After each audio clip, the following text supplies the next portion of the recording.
And now, it's The Law Show on CL 650. A comprehensive look at everything you need to know about the law. It's a legal matter, baby.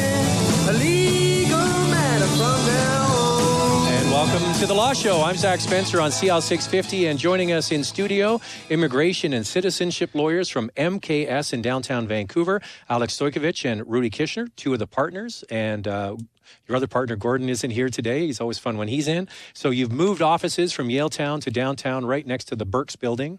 And what was the reason for that? Is immigration law an expanding field? It is an expanding field, and our office has been expanding, so we needed more space. We were hiring new associates and new assistants, and we had to get some more space, and so we were able to get a whole floor down at Hastings and Granville. So it's been 688 West Hastings, ninth floor.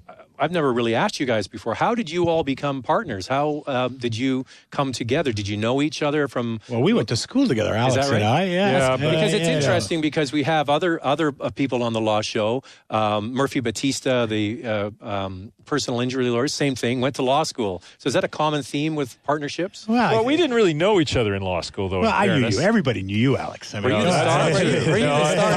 That's not true at all. Were you the captain of the basketball team? Are you kidding me? No way. No way.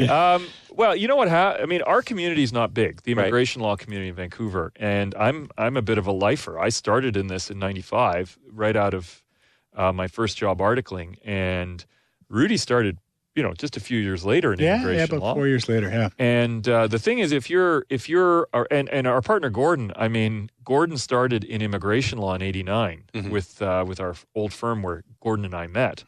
And when Gordon and I decided to leave our old firm and start our firm in 2002 in November, when we started looking for a third partner, it took a couple of coffees and a couple of lunches, and we mapped all this out. It's more than 10 years ago now. I was working somewhere else, and I was considering going out on my own, and I got a kind offer to come join them. So. That's a huge leap of faith, putting your own shingle out, right? Starting your own business. Yeah, well, it's one of those things in life. At the time, I had twins that were under 2 years old. Mm-hmm. I had a leaky condo in False Creek with a big mortgage. And it seemed, oh my God, what am I doing? Is this crazy? But then, 2-3 years later, my thought was, why didn't I do this 5 years before? Right. So it's like anything. And how many lawyers under the tent now? Well, we have 6 on the letterhead. Yeah.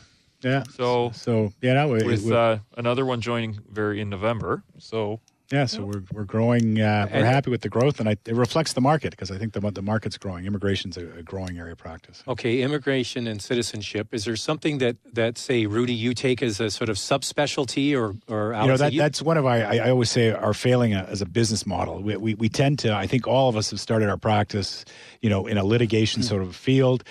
We've moved on to do more sort of solicitors work, and we've never sort of given up either. And so we all sort of, we do a little bit of everything, which I think makes us better lawyers, because the reality is when somebody comes with a problem on the solicitor side where we're sort of preparing the file and we see one or two issues, we've seen it on the litigation file, we know where it's going. We're able to advise our clients better that way. So, we're all very well rounded that way, and I don't think we really could say anybody has a specialty.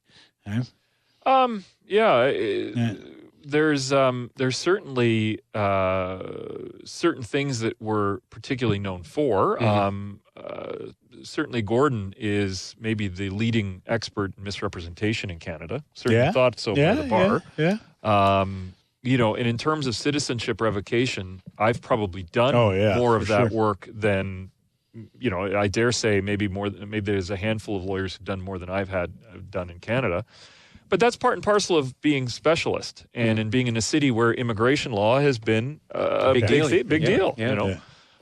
If we were in a different city, it would be a little harder to even make a living at immigration law. In Winnipeg or something, yeah. Although there are some excellent booming, Winnipeg immigration lawyers. Oh, really? Yeah. Regina. Even Regina these days. Recently Regina. I mean, I don't know how much longer, but anyway. Hamilton. That might Hamilton's be harder. a stretch. Might be harder. Brampton, not so bad. Hamilton's a stretch, but Winnipeg is not. I mean, Winnipeg has an incredibly successful provincial nominee program that brings 10,000, 12,000 immigrants a year to Manitoba. How many stay there? All of them. This is the great irony. They make up for all the people that leave Manitoba otherwise. Right. Yeah, they come wedded to a job under a program that basically you have to have a job, and most of them you have to already been working there for years before you actually even have to One of apply. the things about Manitoba is a lot of people have left Manitoba, but a lot of people have this yearning to go back and to be there, and people from Manitoba love it. I mean, they love the cottage life, and I mean, there's a lot They to go be back said. for the summer. I got a lot of friends that go back for the summer. I don't talk to too many go back for Christmas. Yeah. Well, but Manitoba is going through a period where some of their industries have done reasonably well in the last decade. And the only way that has been able to happen has been foreign workers to some extent. And the impact that they've had on the Manitoba economy has been huge. So one question I have for you. So you're here in Vancouver. Are most of your files in British Columbia, or do you represent people from other provinces? We represent people across the board. We represent people in Quebec. We represent people in Ontario. But I would say probably 80% of our work, I would say, is definitely in BC. Okay, You know? that's good because we've never really talked about how you all met and came together. So that's great. So I have this here, HUMA Report. I have no idea what it means, but you're going to tell me what is the HUMA Report. I just mentioned a moment ago about the impact that foreign workers have had in Manitoba. And the HUMA Report, HUMA is a terrible acronym that has nothing to do, really. I keep looking at this name of this committee and trying to figure out how they got HUMA out of it. But it's the Human Resources, Skills and Social Development and Status of Persons with Disabilities Committee. Mm-hmm. That's long. That's long. That is a committee that has been tasked with review in Ottawa of the foreign worker program, specifically the Labour Market Impact Assessment Program that is administered by the Ministry of Employment and Skills Development Canada. We've talked a lot about this. We have talked a lot about this. Well, you know, they came out with a list of 21 recommendations at the end of September that have been published now and have been promoted quite a bit in the last couple of months, and that are now the source of, they're being taken back by the politicians. And there's an effort now to try to craft legislation based on some of their recommendations. And their recommendations are all over the map. I mean, in some respects, they're trivial and to some, and others they're very significant. Hearings were held by that committee at which dozens of industry groups appeared, as well as many workers' rights organizations, unions, etc. And the points of view that were represented were, hey, this program isn't working to get us the foreign workers we need, as well as, hey, I'm representing foreign workers being exploited by these employers. The program doesn't work in terms of enforcement.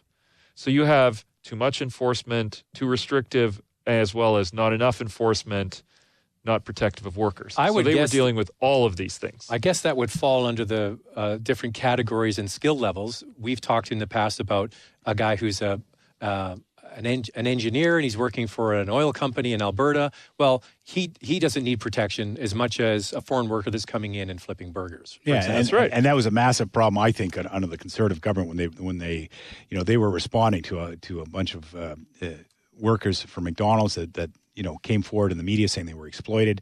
The Conservative government reacted very quickly to that and brought in a bunch of legislation enforcement mechanism, but it applies across the board. So, somebody that's making $250,000 a year has the employer is having to go through the same rigorous checks to make sure that they are being provided for, right? So I can give you an example. I was bringing in an agricultural worker recently who is a management level. So he's getting paid very well, but the employer has to guarantee that he's going to have a place to live. Right, which a guy who makes $200,000 a year can get an apartment. Can live where he wants, pretty much in Vancouver, right?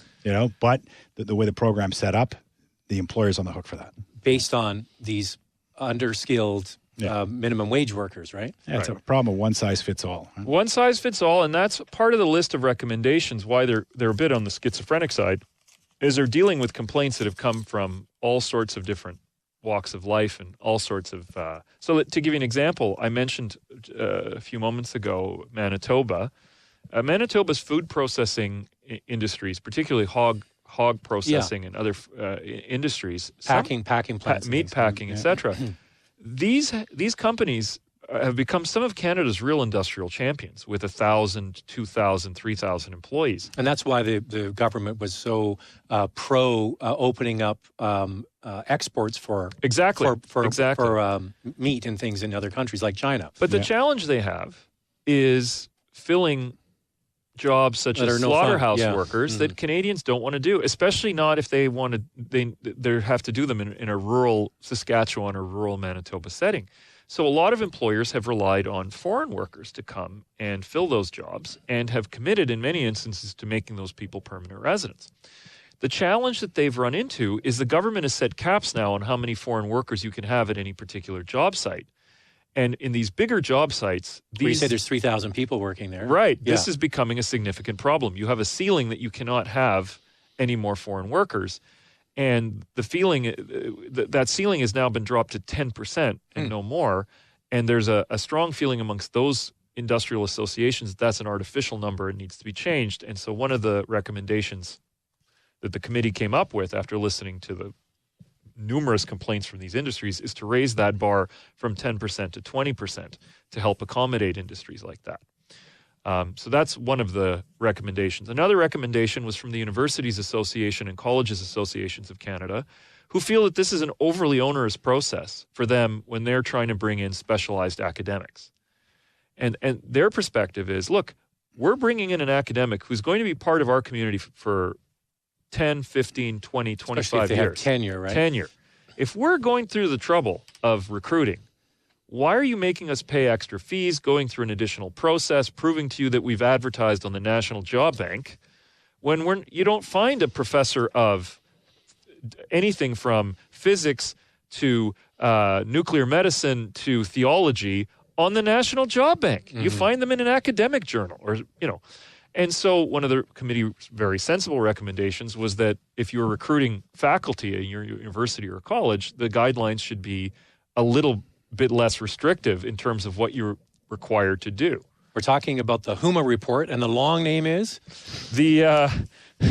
For those that want to know. This is a parliamentary committee. Yeah. It's the Human Resources, Skills and Social Development and Status of Persons with Disabilities Committee Report on Foreign Workers. Well, we've just scratched the surface on that. So we're going to continue the conversation next on The Law Show on CL 650. There's more of the show still ahead. This is The Law Show on CL 650.